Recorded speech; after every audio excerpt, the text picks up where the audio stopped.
NK പ്രേമചന്ദ്രന്റെ ഒന്നൊന്നര തള്ള് നിങ്ങൾ കേട്ടോ?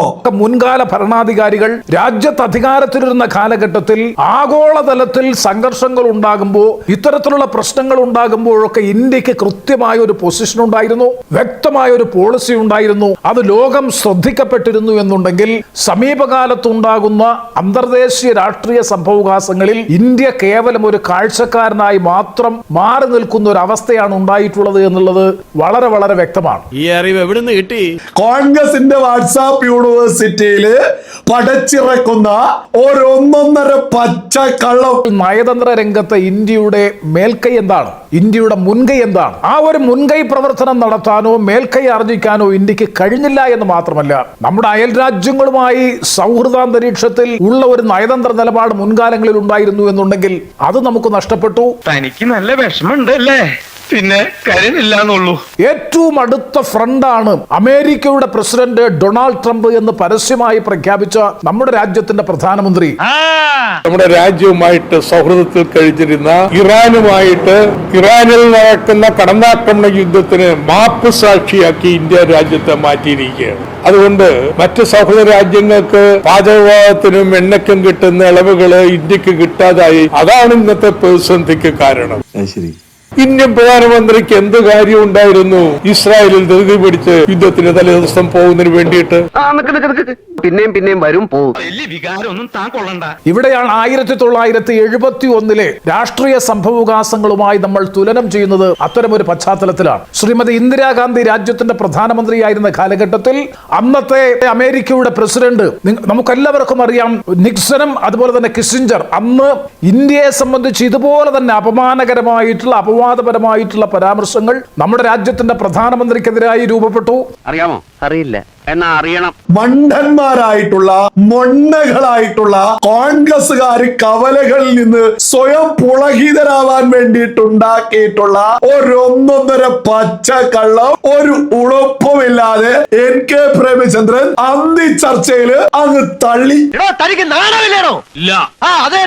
ആ യുദ്ധം അവസാനിപ്പിക്കാൻ നടപടികൾ സ്വീകരിച്ചില്ല എന്നുണ്ടെങ്കിൽ, പിൻവാങ്ങാൻ ഇന്ത്യ ഗവൺമെന്റ് തയ്യാറാകുന്നില്ല എന്നുണ്ടെങ്കിൽ, 7ാം നാവികപ്പടയെ അയച്ചുകൊണ്ട് യുദ്ധത്തിൽ ഇടപെടുമെന്നുള്ള അന്ത്യശാസനം ഉണ്ടായിട്ടും അതിനെയൊക്കെ ശക്തമായി പ്രതിരോധിക്കാനും ആർജവത്തോടുകൂടി പ്രതികരിക്കാനുള്ള ഒരു രാഷ്ട്രീയ ഇച്ഛാശക്തി അന്നത്തെ ഭരണാധികാരി ശ്രീമതി ഇന്ദിരാഗാന്ധി സ്വീകരിച്ചു എന്നുണ്ടെങ്കിൽ, എന്ത് ഭ്രാന്താണ് ഇയാള് പറയുന്നത്? ഞാനിപ്പോഴും ഓർക്കുന്നു, അത് ചിരപരിചിതമായിട്ടുള്ള വാചകങ്ങളാണ്. പാകിസ്ഥാനെ നിങ്ങൾക്ക് പിന്തുണയ്ക്കുകയോ പിന്തുണയ്ക്കാതിരിക്കുകയോ ചെയ്യാം, പക്ഷേ ഇന്ത്യയുടെ സമുദ്രാതിർത്തിയിലേക്ക് കടന്നു വരുന്ന 7ാം നാവികപ്പടയും ആ പതാക വഹിച്ചുകൊണ്ടുള്ള നാവികപ്പടയും അതിലെ സൈനികരും ഇവിടെ നിന്ന് തിരിച്ചു പോകണമോ വേണ്ടയോ എന്ന കാര്യം ഞങ്ങൾ തീരുമാനിക്കുമെന്ന് ആർജവത്തോടുകൂടി പ്രതികരിക്കാൻ കഴിയുന്ന ഒരു പ്രധാനമന്ത്രി നമ്മുടെ രാജ്യത്തുണ്ടായിരുന്നു.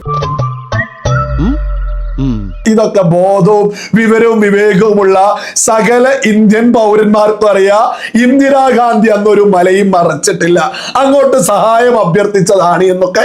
എന്റെ വിചാരം മാറ്റാൻ ഞാൻ ഉദ്ദേശിക്കുന്നില്ല. എന്തുകൊണ്ട് ശക്തിയോടെ ആർജവത്തോടുകൂടി നമ്മുടെ രാജ്യത്തിന്റെ പ്രധാനമന്ത്രിക്ക് അല്ലെങ്കിൽ വിദേശകാര്യ മന്ത്രാലയത്തിന് ഇത്തരം കാര്യങ്ങൾ ഉണ്ടാകുമ്പോൾ കൃത്യതയോടുകൂടി പ്രതികരിക്കാനും ഇടപെടാനും നയതന്ത്ര രംഗത്ത് വിജയം കൈവരിക്കാനും നിർഭാഗ്യവശാൽ കഴിയുന്നില്ല എന്ന് മാത്രമല്ല, വല്ലാത്തൊരു ആശയക്കുഴപ്പം നമ്മുടെ ഫോറിൻ പോളിസിയുടെ കാര്യത്തിൽ, പ്രത്യേകിച്ച് ഇപ്പോഴുണ്ടായിട്ടുള്ള ഇന്റർനാഷണൽ വാർ ക്രൈസിസിന്റെ പശ്ചാത്തലത്തിൽ ഒരു ക്ലിയർ കട്ട് പോളിസിയും അതിന്റെ അടിസ്ഥാനത്തിലുള്ള സ്ട്രാറ്റജിയും രൂപപ്പെടുത്തുന്നതിൽ ഗവൺമെന്റ് പരാജയപ്പെട്ടു എന്ന് വേണം വിലയിരുത്താൻ.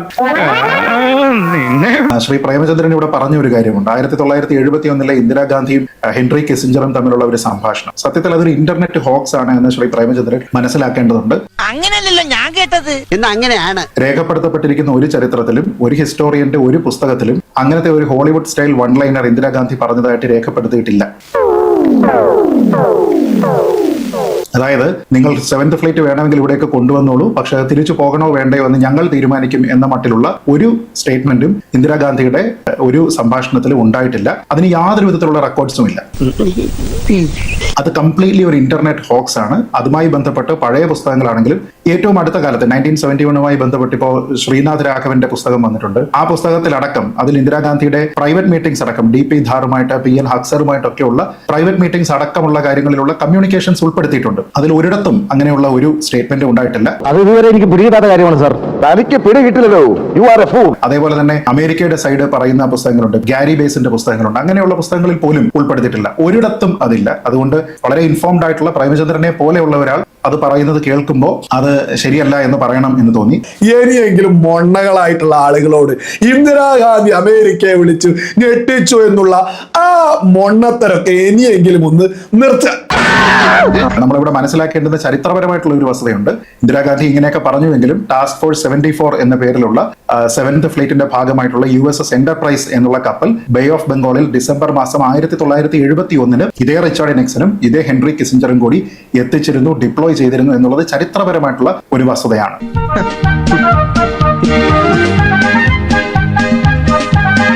ആ മാസം ഇന്ദിരാഗാന്ധി കിസിഞ്ചർക്ക് അയച്ചിരിക്കുന്ന, അമേരിക്കയ്ക്ക് അയച്ചിരിക്കുന്ന കമ്മ്യൂണിക്കേഷനിൽ ഈ ഭാഷയോ ഈ ഹോളിവുഡ് വൺ ലൈനറിന് പറ്റുന്ന രീതിയിലത്തേക്കുള്ള പ്രതികരണമോ ഇല്ല. അതിൽ പറഞ്ഞിരിക്കുന്ന ഒരു ലൈൻ ഇങ്ങനെയാണ്: in this hour of danger the government and the people of India seek your understanding and urge you to persuade Pakistan to desist forth from the policy of wanton aggression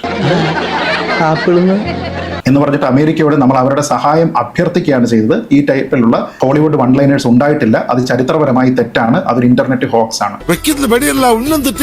രണ്ട്, നമ്മൾ നേരത്തെ പറഞ്ഞതുപോലെ എന്ത് തരത്തിലുള്ള പ്രതികരണമാണ് ഇന്ത്യയുടെ ഭാഗത്തു നിന്ന് ഉണ്ടായിരിക്കുന്നത് എന്ന് ചോദിച്ചു കഴിഞ്ഞാൽ ഇന്ത്യയെ സംബന്ധിച്ചിടത്തോളം ഇന്ത്യയുടെ അന്തസ്സിന് ചേരുന്ന തരത്തിലുള്ള പ്രതികരണമാണ് ഉണ്ടായിട്ടുള്ളത്. ഒന്ന്, നേരത്തെ പറഞ്ഞതുപോലെ അൺഇൻഫോംഡ്, കാര്യങ്ങൾ അറിയാതെയുള്ള ഒരു പ്രതികരണമാണ് US പ്രസിഡന്റിന്റെ ഭാഗത്തു നിന്ന് ഉണ്ടായിരിക്കുന്നത്. രണ്ട്, ഇനപ്രോപ്രിയേറ്റ്, അനുചിതമായിട്ടുള്ള ഒരു കാര്യമാണ് ഉണ്ടായിരിക്കുന്നത്. മൂന്നാമത്തേത് ശ്രീ പ്രേമചന്ദ്രൻ പറഞ്ഞുവെങ്കിലും വിശദീകരിച്ചില്ല, ഇൻ പുവർ ടേസ്റ്റ് എന്ന് വെച്ചാൽ അങ്ങേയറ്റം മോശമായിട്ടുള്ള ഒരു പ്രതികരണമാണ് ഉണ്ടായിരിക്കുന്നത് എന്നാണ് നമ്മൾ പറഞ്ഞിരിക്കുന്നത്. അതായത് ഒരു ജനാധിപത്യ രാജ്യത്തിന്റെ അന്തസ്സിന് ചേർന്ന വളരെ പക്വതയോട് കൂടിയിട്ടുള്ള പ്രൊഫഷണൽ ആയിട്ടുള്ള ഒരു പ്രതികരണമാണ് ഉണ്ടായിരിക്കുന്നത്. ട്രംപിന്റെ ഈ മൈക്കൽ സാവേജിന്റെ പ്രസ്താവനയെ, എൻഡോഴ്സ്മെന്റിനെ, അതിനെ തള്ളി പറയുന്നതിനോടൊപ്പം ഇന്ത്യയും അമേരിക്കയും തമ്മിലുള്ള ബന്ധം എന്താണ് എന്നും ഏത് നിലയ്ക്കുള്ളതാണ് എന്നും അമേരിക്കൻ പ്രസിഡന്റിനെ ഓർമ്മിപ്പിക്കുന്ന തരത്തിലുള്ള ഡിപ്ലോമാറ്റിക് ലാംഗ്വേജിൽ പറഞ്ഞാൽ വളരെ കാലിബ്രേറ്റഡ് ആയിട്ടുള്ള എന്നാൽ വളരെ സിവിൽ ആയിട്ടുള്ള ഒരു പ്രതികരണമാണ് നമ്മുടെ ഇത് വന്നിരിക്കുന്നത്. അതല്ലാതെ ഡാഷ്മോനെ രേവന്ത എന്നതുപോലെ പ്രതികരിക്കാനായിട്ട് നമ്മുടെ രാജ്യത്തിന് കഴിയില്ല. ആ രീതിയിലത്തേക്കുള്ള പ്രതികരണമാണ് നമ്മൾ ആരെങ്കിലും അപ്രോപ്രിയേറ്റ് റെസ്പോൺസ് എന്ന രീതിയിലത്തേക്ക് പ്രതീക്ഷിക്കുന്നത് എങ്കിൽ അത് തെറ്റാണ്. ആ രീതിയിലത്തേക്ക് ഡിപ്ലോമസിയിൽ നമുക്ക് പ്രതികരിക്കാനായിട്ട് കഴിയില്ല. നമ്മുടെ രാജ്യം നിലവാരം ഉയർത്തിയിട്ടുള്ള വിമർശനം നടത്തിയിട്ടുണ്ട്. അത് ശരിയാ. അതുകൊണ്ട് തന്നെ അന്താരാഷ്ട്ര മാധ്യമങ്ങൾ അവരെല്ലാവരും തന്നെ ഏത് രീതിയിലാണ് അതുമായി ബന്ധപ്പെട്ട് ഇന്ത്യയുടെ പ്രതികരണത്തിനെ അവരെങ്ങനെ വിലയിരുത്തുന്നു എന്നുള്ളത് ആലോചിച്ച് നോക്കൂ. നമ്മുടെ പ്രതിപക്ഷത്തിന് അത് ഇനാഡിക്വേറ്റ് ആണെന്ന് പറയാനുള്ള എല്ലാ സ്വാതന്ത്ര്യമുണ്ട്. പക്ഷേ ഇൻഡിപെൻഡന്റ് ന്യൂസ് പേപ്പർ, ഇന്റർനാഷണൽ മാധ്യമമാണല്ലോ, അവർ റിപ്പോർട്ട് ചെയ്തിരിക്കുന്നത് Trump faces diplomatic backlash and a rare condemnation from Delhi എന്നാണ്. അതായത് നയതന്ത്രപരമായിട്ടുള്ള ഒരു ബാക്ക്ലാഷ് അവർക്ക് ഉണ്ടായിട്ടുണ്ട്. ഒപ്പം റെയർ കണ്ടംനേഷൻ, നമ്മൾ സാധാരണ ആ രീതിയിലത്തേക്ക് ആരെയും അപലപിക്കാറില്ല, പക്ഷെ ആ രീതിയിലത്തേക്ക് വളരെ അപൂർവമായിട്ടുള്ള ഒരു അപലപിക്കൽ ഇന്ത്യയുടെ ഭാഗത്തു നിന്നുണ്ടായി എന്നാണ് അവർ പറയുന്നത്. ഇന്ത്യയെയും ചൈനയെയും കുറിച്ചുള്ള നരകക്കുട പരാമർശം പങ്കുവെച്ചതിന് ട്രംപിന് നയതന്ത്രപരമായ തിരിച്ചടി നേരിടേണ്ടി വന്നു. ബ്ലൂംബർഗ് മറ്റൊരു ഇന്റർനാഷണൽ മാധ്യമമാണ്. അവർ പറയുന്നത് ഇന്ത്യ കണ്ടംസ് ട്രംപ് എന്നാണ് പറഞ്ഞിരിക്കുന്നത്. Social media post calling the nation hell hole എന്നീ പറഞ്ഞിരിക്കുന്ന കാര്യത്തിനെ കുറിച്ച് കണ്ടംസ്, അതായത് അപലപിച്ചു എന്നാണ് പറയുന്നത്. അമേരിക്കയിൽ തന്നെയുള്ള ന്യൂയോർക്ക് ടൈംസ് പറഞ്ഞിരിക്കുന്നത് in A rare public rebuke, വീണ്ടും പറയുന്നുണ്ട്, പബ്ലിക്കായിട്ട് നമ്മൾ അങ്ങനെ റിബ്യൂക്ക് ചെയ്യാറില്ല ഒരു രാജ്യത്തിനെയും, പ്രത്യേകിച്ച് വൈറ്റ് ഹൗസിനെ. പക്ഷേ rare public rebuke of the white house എന്ന രീതിയിലത്തേക്കാണ് പറഞ്ഞിരിക്കുന്നത്. അടുത്തത് ഗാർഡിയൻ, UK അവർ പറഞ്ഞിരിക്കുന്നത് ഇന്ത്യ വോയിസ്ഡ് ആങ്കർ എന്നാണ്. ഇന്ത്യ അവരുടെ ദേഷ്യം അത് അറിയിച്ചിരിക്കുന്നു, ക്രിട്ടിസൈസ്ഡ് ആസ് ഇൻഅപ്രോപ്രിയേറ്റ് എന്നാണ് പറഞ്ഞിരിക്കുന്നത്. BBC പറഞ്ഞിരിക്കുന്നത് വീണ്ടും ഇന്ത്യ കണ്ടംഡ് എന്നാണ്, ഇന്ത്യ അപലപിച്ചിരിക്കുന്നു. അൽ ജസീറ അത് പറഞ്ഞിരിക്കുന്നത് ഡിനൻസിയേഷൻ എന്നാണ്, പബ്ലിക് കണ്ടംനേഷൻ എന്നാണ് അൽ ജസീറ പറഞ്ഞത്. റോയിറ്റേഴ്സ് പറഞ്ഞിരിക്കുന്നത് റിബ്യൂക്ക് എന്ന വാക്കാണ്, ഇന്ത്യ ശകാരിക്കുന്നു, ഷാർപ്പായിട്ടുള്ള ഡിസപ്രൂവൽ കൊടുക്കുന്നു എന്നാണ്. ദ ഗാർഡിയനിൽ വന്നിട്ടുള്ളത് ഇന്ത്യയെ നരകക്കുടം എന്ന് വിശേഷിപ്പിച്ച ട്രംപ് പരാമർശങ്ങൾ പങ്കുവെച്ചതിൽ ഇന്ത്യ രോക്ഷം പ്രകടിപ്പിച്ചു ട്രംപിനെതിരെ. എന്ന് വെച്ചാൽ ഇന്ത്യയുടെ ഈ മെഷേർഡ് ആയിട്ടുള്ള ഡിപ്ലോമാറ്റിക് ആയിട്ടുള്ള ഒരു റെസ്പോൺസിനെ ഇന്റർനാഷണൽ മീഡിയ വളരെ പ്രാധാന്യത്തോടു കൂടി റിപ്പോർട്ട് ചെയ്തു എന്ന് മാത്രമല്ല, അത് വളരെ മെഷേർഡ് ആയിട്ടുള്ള ഒന്നാണ് എന്നവർ പറയുന്നുണ്ട്. വളരെ വ്യക്തമായിട്ട് ഓരോ അന്താരാഷ്ട്ര മാധ്യമങ്ങളിലും നമ്മുടെ രാജ്യം പ്രതികരിച്ചതിന് ശക്തമായിട്ടാണ് വാർത്തകൾ വന്നിട്ടുള്ളത്. സത്യമാണെങ്കിലും എനിക്ക് അംഗീകരിച്ചു കൊടുക്കാൻ പറ്റുമോ? ചൈനയുടെ പ്രതികരണം എവിടെയാണ് എന്ന് നമ്മൾ ചിന്തിക്കണം. ഇന്ത്യയും ചൈനയും പോലെയുള്ള നരകക്കുഴികൾ അല്ലെങ്കിൽ അതേപോലെയുള്ള മറ്റ് നരകക്കുഴികൾ എന്നുള്ള ഒരു പ്രസ്താവന വരുന്ന സമയത്ത് ചൈനയുടെ റെസ്പോൺസ് എവിടെ വന്നിരിക്കുന്നത്? ഇവിടെ ആരാ റിപ്പോർട്ട് ചെയ്തിരിക്കുന്നത്? എന്തെങ്കിലും രീതിയിലത്തേക്കുള്ള റെസ്പോൺസ് വന്നിട്ടുണ്ടോ? ഇല്ല. ഇവിടെ കുറെ ചൈനയിലെ ചൈനക്കാരുണ്ടല്ലോ, അവരൊക്കെയാണല്ലോ ഇപ്പൊ ചാടി വീഴുന്നത്. ചങ്കിലെ ചൈനക്കാര് ഒരക്ഷരം ഇന്ത്യയില്ല ട്രംപിനെതിരെ, ഒരക്ഷരം. പക്ഷെ ഇന്ത്യ തിരിച്ചടിച്ചു എന്ന് സകല അന്താരാഷ്ട്ര മാധ്യമങ്ങളിലും വ്യക്തമായിട്ട് വാർത്ത വന്നിട്ടുണ്ട്. എന്ന് വെച്ചാൽ ചൈന പോലും വളരെ ടാക്ടിക്കലായിട്ട് ഇരിക്കുന്ന ഒരു സമയത്ത് ഇന്ത്യ അതിശക്തമായ രീതിയിലേക്ക് റെസ്പോണ്ട് ചെയ്തിട്ടുണ്ട്.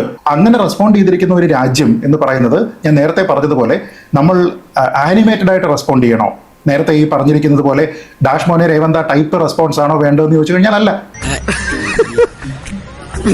N.K. പ്രേമചന്ദ്രൻ പിണറായി വിജയൻ പരനാറി എന്ന് വിളിച്ചതുപോലെ അതേ ശൈലിയിൽ മറുപടി കൊടുക്കണം എന്നുള്ളതും നിലവാരമുള്ള ആളുകൾക്ക് പറഞ്ഞതല്ല. ഞാനൊരു സത്യം പറഞ്ഞ് വിശ്വസിക്കൂ. ഒരു വിധേയ നിലപാടാണ് സ്വീകരിച്ചിട്ടുള്ളത്. അഗ്രസീവായി പ്രൊആക്റ്റീവായിട്ട് ഇറങ്ങണം എന്ന് ഞാൻ ഒരിക്കലും പറയുന്നില്ല. കാരണം ഡിപ്ലോമാറ്റിക് മെഷേഴ്സിനെ സംബന്ധിച്ചിടത്തോളം വ്യത്യസ്തമായിട്ടുള്ള സമീപനങ്ങൾ ഉണ്ടായേക്കാം. പക്ഷേ വളരെ വിധേയപരമായ നിലപാട് സ്വീകരിക്കുന്ന ഒരു അവസ്ഥ നമ്മുടെ രാജ്യം വരിക എന്ന് പറഞ്ഞാൽ അത് ഒരു തരത്തിലും ന്യായീകരിക്കാൻ കഴിയുന്നതല്ല.